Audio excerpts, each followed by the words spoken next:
Flexile has a number of sections you would be able to use when you are building a page, and that you could do directly from the Divi library. When you are working on a page, you would be able to add a section and select the one that you like to have on the page, and it's done.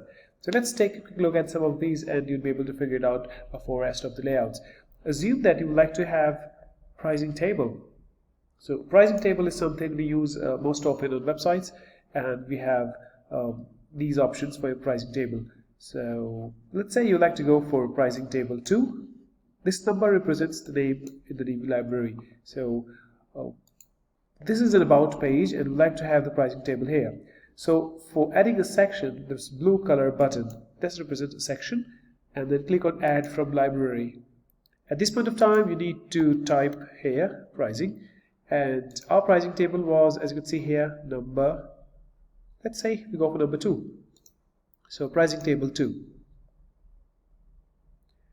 And here is your pricing table. The image is a placeholder, rest of the information is placed from the demo. So it'll be easily able to get this imported. If you like to go for some other layout, let's say you like to have pricing table 1, so you could do that easily. You just need to tap on this blue color for insert section, add from library, and we go for PRIC. So let's say pricing table 1.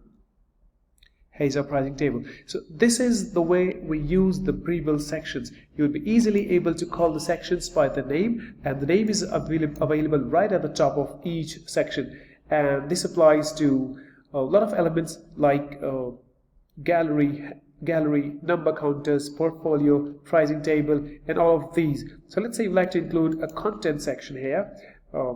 Let's go for it. This is content section 1. There are a lot of other options. Content section 2. I'm just copying it.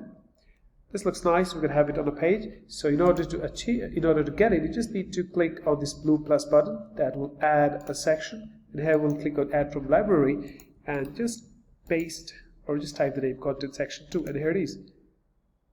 And you'll be able to work around and add your own images here, and this is how it works. So adding a section from library is very easy. You could also edit the layout directly in the Divi theme builder by going to the Divi library and copy and paste it, but this is a more convenient approach. You'd be able to add it from the library directly from the process that we just followed.